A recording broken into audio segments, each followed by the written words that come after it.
वैसे ना मुझे अपने पेरेंट्स से कोई शिकायत नहीं रही है आज तक अपनी अपब्रिंगिंग को लेकर, लेकिन एक शिकायत मुझे सबसे ज़्यादा रही है जो वो खुद भी जानते हैं, वो ये कि मुझे हिंदी मीडियम स्कूल में क्यों डाला था।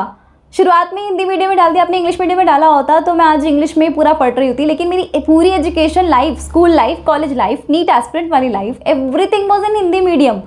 अब हिंदी मीडियम स्टूडेंट ना बहुत ज़्यादा प्रॉब्लम्स फेस करता है, आप मानो ना मानो। आपको लगता होगा कि हाँ ठीक है हो जाएगा, लेकिन बाद में जब तुम जॉब करने निकलते हो, बाद में तुम जब अपना किसी कोर्स में इनरोल हो जाते हो, MBBS भी करते हो ना, तो भी बहुत डिफ़िकल्टीज़ आती हैं।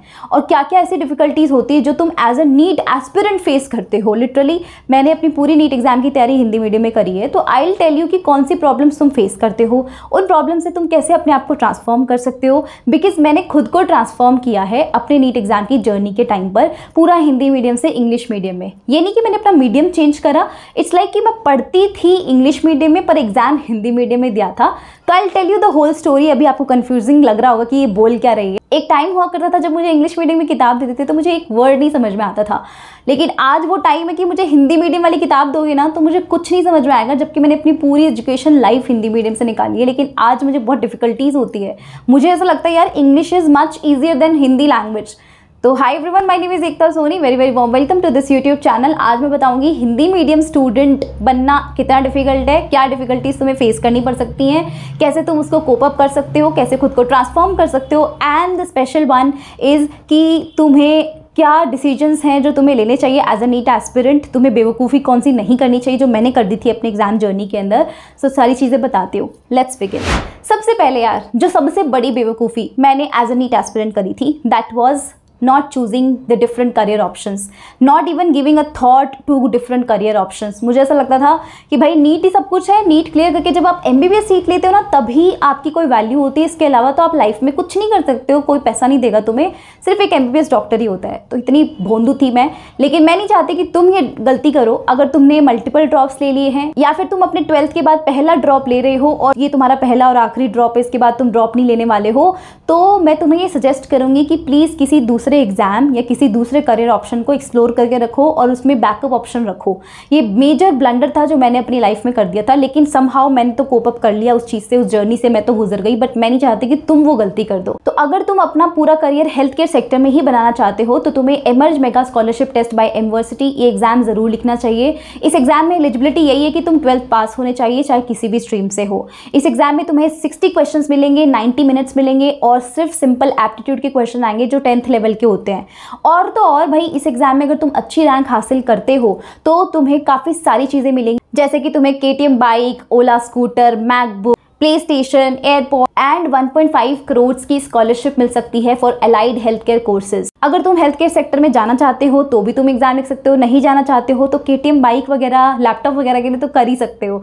तो ये एग्जाम लिख सकते हो। 10th लेवल के एप्टीट्यूड आते हैं। एग्जाम होगा ऑफलाइन मोड के अंदर। कहाँ पर होगा? इनके सेंटर्स पे, फरीदाबाद, बैंगलोर, हैदराबाद, कोची, रांची, नागपुर, इनके अंदर यहाँ पर टेस्ट होगा इनके ऑफलाइन सेंटर्स पे। रजिस्ट्रेशन फीस बिल्कुल जीरो है, तो वहाँ पर जाकर अपना एग्जाम जरूर दीजिए। ऊपर से जो नीट एस्पिरेंट्स होते हैं वो मेजर ब्लंडर यही करते हैं कि करियर ऑप्शंस पे ध्यान नहीं देते हैं। हालांकि देखो अदर करियर ऑप्शंस क्या हो सकते हैं इसके ऊपर मैं कंप्लीट वीडियो बना चुकी हूँ, लेकिन और तुम्हें डेप्थ में 1-to-1 बिल्कुल काउंसलिंग सेशन लेना है with top educators of India, with top doctors of India, top influencers. अगर उनके साथ बात करनी है, मिलना है, उनसे करियर गाइडेंस लेनी है तो तुम इनके करियर काउंसलिंग सेशंस में पार्टिसिपेट कर सकते हो। अगर तुम ऑफलाइन आकर लेना चाहते हो तो वेल एंड गुड, 26 मई को होने वाला है 5 से 6 बजे शाम को फरीदाबाद के अंदर। अगर तुम फरीदाबाद या उसके आसपास से बिलोंग करते हो तो तुम्हें ये जरूर करियर काउंसलिंग सेशन लेना चाहिए। और अगर तुम ऑफलाइन नहीं आ सकते हो, ऑनलाइन लेना चाहते हो, तो ऑनलाइन वेबिनार होता है every Saturday with top teachers, top educators, top doctors इनके साथ में, ताकि तुम अपना पूरा उनसे डिस्कस कर सको कि तुम्हें आगे क्या करना चाहिए, क्या नहीं करना चाहिए। क्योंकि अपनी चीजें बताकर तुम अपना सोल्यूशन लोगे तो वो एक यूनिक सोल्यूशन होगा, राइट। तो अगर तुम अपने करियर को लेकर बहुत ज़्यादा कंफ्यूज्ड हो कि क्या करना चाहिए, क्या नहीं करना चाहिए, तो करियर काउंसलिंग सेशंस में ज़रूर पार्टिसिपेट करो।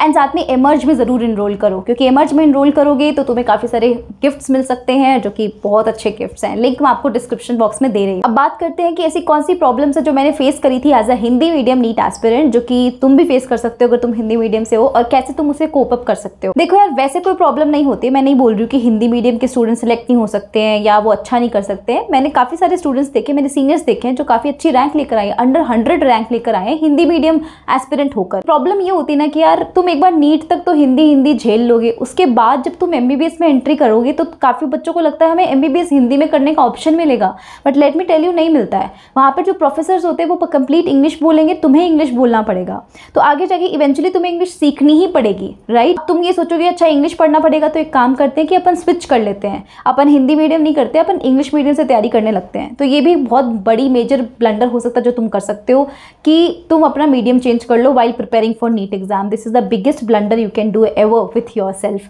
तो अभी क्या होता है ना कि मैंने अपने आप को कैसे ट्रांसफॉर्म किया नीट एग्जाम देते हुए। कुछ यूट्यूब पे लेक्चर्स देखती थी, मैं बहुत ही कम देखती थी बट कभी कभी देख लेती थी, तो वहाँ पर कोई हिंदी मीडियम में प्रॉपरली पढ़ाता नहीं था, है ना, तो वहाँ पर बहुत दिक्कत आती है। वहाँ पर आपको इंग्लिश में ही पढ़ाते हैं, बोलते हिंदी में, इंग्लिश टाइप्स होता है, वो हिंदी और इंग्लिश मिक्स होता है। क्योंकि देखो हर चीज़ें तुम्हें कोचिंग में तो समझ नहीं आ सकती, तो तुम्हें यूट्यूब का सहारा लेना पड़ेगा, क्योंकि ऐसा कोई बच्चा नहीं है जो यूट्यूब पर जाके सेशंस देखता ना हो। एक दो तो हर कोई देखता है, और काफ़ी सारे स्टूडेंट्स तो यूट्यूब पर ही रिलाइड है बिल्कुल कि कैसे प्रिपरेशन करनी चाहिए। तो वहाँ पर तुम्हें इंग्लिश में पढ़ाते हैं, मेजॉरिटी जो टीचर्स होते हैं वो इंग्लिश में पढ़ाते हैं, हिंदी में बोलते हैं, इंग्लिश करते हैं, तो वहाँ पर तुम्हें दिक्कत आएगी। तो वो चीज़ समझने के लिए मुझे भी दिक्कत आई थी, और मैंने वैसे ही अपने आप को कोप अप करा था कि मैंने उन टीचर से पढ़ना शुरू करा। मुझे लगा कि यार अपने पास यही ऑप्शन है अपने डाउट क्लियर करने का, तो मैं उनसे पढ़ती गई। तो ऐसे करते करते मुझे इंग्लिश के वर्ड्स भी धीरे धीरे अपने आप आने लगे कि हम बुद्धू थोड़ना है, बोंदू थोड़ना, हमें आता तो है ही ना सब कुछ, लेकिन बस हमें वही हैबिचुअल नहीं है उस चीज़ के। तो धीरे धीरे उनसे सीखते सीखते खुद भी अपने आप आने लग गया। उसके बाद में इवेंचुअली ऐसा हुआ कि भाई मुझे हिंदी वाली NCERT पढ़ना ही पसंद नहीं था, लेकिन अपना एग्जाम मैंने नीट का हिंदी में ही दिया था, ताकि मैं अपना हिंदी वाला सेक्शन और इंग्लिश वाला सेक्शन दोनों एक्सेस कर पाऊँ, ताकि मुझे कोई प्रॉब्लम अगर हिंदी वाले क्वेश्चन में आए तो मैं इंग्लिश वाला साइड में पढ़ पाऊँ। क्योंकि अगर आप इंग्लिश मीडियम फिल करते हो अपने फॉर्म में तो फिर आपको पूरा पेपर इंग्लिश मीडियम में मिलता है, सारे इंग्लिश के क्वेश्चंस होते हैं, हिंदी का ऑप्शन नहीं मिलता। तो मैंने इसलिए हिंदी मीडियम फिल करा था ताकि मुझे इंग्लिश का ऑप्शन मिल पाए। एक और चीज़ जो मैंने फेस करी अपने नीट एग्जाम देते टाइम, कि कोई क्वेश्चन ऐसा होता है ना जिसमें हिंदी में थोड़ी प्रॉब्लम है, या हिंदी में गलती से कोई मिसप्रिंट हो गया है, या कुछ ऐसा कोई कंट्रोवर्सी आ गई है। जनरली तो ऐसा होता है कि आपको बोनस मार्क्स मिल जाता है, लेकिन कभी कभी ऐसा भी होता है कि आपके हिंदी वाले क्वेश्चन को उतना भाव नहीं देते लोग, इंग्लिश वाले को देते हैं। बोलते हैं कि हिंदी वाले में हो गया होगा थोड़ा बहुत मिसप्रिंट, बट इंग्लिश वाले में तो सही है, इंग्लिश में जो भी क्वेश्चन में लिखा हुआ है हम उसी को सही मानेंगे, हिंदी वाले को कुछ नहीं करेंगे। ये चीज़ मेरे साथ मेरे कोचिंग में भी बहुत होती थी। हम जब मॉक टेस्ट लिखते थे तो वहाँ पर भी ऐसे बहुत बार मिस्टेक्स हुआ करती थी, तो हमें ज़्यादा कोई बोनस मार्क्स वगैरह मिलते नहीं थे। हमें कहा जाता था कि एक बार क्रॉस चेक कर लेना चाहिए इंग्लिश से, हालांकि उनको कौन बताया कि भाई इतना टाइम तो होता ही नहीं कि हम हिंदी के क्वेश्चन पढ़ ले, कहाँ से क्रॉस चेक होगा। लेकिन ये एक चीज़ होती है, कभी कभार आप किस्मत अच्छी होती है तो बोनस मार्क्स मिल जाता है, नहीं मिलता तो फिर आपको इंग्लिश को ज़्यादा प्रायोरिटी दी जाती है।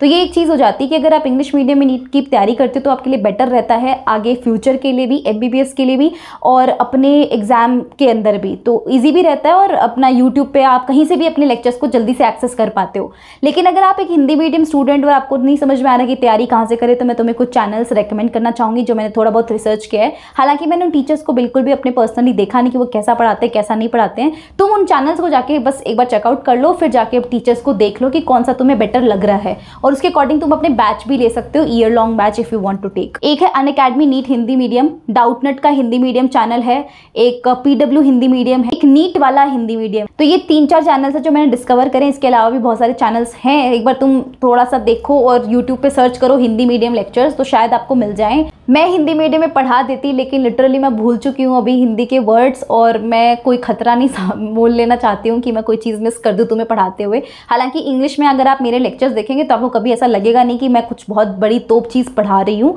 मैं बिल्कुल आपको जनरल वे में पढ़ाती हूँ, बहुत ही जनरल वे में, और इतना सिंपल वे में जितना आपको कोई नहीं पढ़ाता है। तो आप मेरे लेक्चर्स चेकआउट कर सकते हो। मैं डिस्क्रिप्शन बॉक्स में अपना प्लेलिस्ट का लिंक दे दूँगी। क्लास 11th के कंप्लीट डिटेल्ड 1 शॉट ले रही हूँ, क्लास 12th के डिटेल्ड 1 शॉट ले रही हूँ, जो आपको बोर्ड एग्जाम में भी हेल्प करेंगे, जो आपको नीट एग्जाम में भी हेल्प करेंगे। मैंने धीरे धीरे लेक्चर्स देख देख कर ही कोप अप किया था, और उसके बाद मैं भूल गई थी हिंदी मीडियम वाली चीज़, और पूरा इंग्लिश मीडियम में मैं आ चुकी थी। और अब मुझे देखो, मुझे बिल्कुल भी हिंदी मीडियम का समझ नहीं आता है, इंग्लिश मीडियम का ही आता है। तो बेसिकली यही होता है कि आपको लेक्चर्स देख देख कर थोड़ा बहुत प्रैक्टिस करने से ही आएगा। और लेकिन अगर आप नहीं करना चाहते हो, मैं आपको सजेस्ट कभी नहीं करूंगी कि अपने नीट एग्जाम की जर्नी के टाइम पर अपना मीडियम चेंज कर दो, कभी मत करो। जिस मीडियम में कंफर्टेबल हो उसी मीडियम में अपना पेपर लिख। लेकिन हाँ, अगर आपके पास थोड़ा प्लेंटी ऑफ टाइम है कि अपने आप को थोड़ा सा मेहनत करके कर सकते हो, तुम जैसे 10th से 11th में आए हो, तो तुम्हें एक बार 1 साल बहुत मेहनत लगेगी, लेकिन उसके बाद में सब कुछ नॉर्मल हो जाएगा, और बेटर रहेगा तुम्हारे लिए अगर तुम इंग्लिश इंग्लिश में चले जाओगे। बाकी हिंदी में हो तो हिंदी में करते रहो, लेकिन बाद में फिर MBBS में एक बार घुस जाओगे ना तो वहाँ तुम्हें बहुत मेहनत करनी पड़ेगी। लेकिन इंग्लिश तो सीखनी ही पड़ेगी, भाग नहीं सकते हो इस लैंग्वेज से। हार्श रियलिटी हमारी कंट्री की, अगर तुम्हें जॉब चाहिए तो तुम्हें इंग्लिश आनी चाहिए, इंटरव्यू में बैठना इंग्लिश आनी चाहिए, MBBS करनी इंग्लिश आनी चाहिए, तो तुम्हें इंग्लिश तो आनी ही चाहिए। लेकिन अगर तुम मेरी जैसे सिचुएशन में हो तो बिल्कुल घबराओ मत, आगे जाके सब चीज़ें अपने आप स्मूथ हो जाएंगी। जब चीज़ें सामने आने लगेंगी ना तो आप कन्फ्रंट करना सीख जाते हो। अगर मैं अपने यंगर सेल्फ को एडवाइस देना चाहूँ तो मेरा पॉइंट ऑफ व्यू यही है कि जितना हो सकता है हिंदी मीडियम अवॉइड करो, क्योंकि आगे जाके पूरी इंग्लिश ही काम आनी है। सो यार that's it for today's video. Ekta Soni signing off for the day. अगर अच्छी लगी हो वीडियो तो प्लीज़ लाइक करना, चैनल को सब्सक्राइब करना। मिलते हैं नेक्स्ट वीडियो के अंदर। बाय।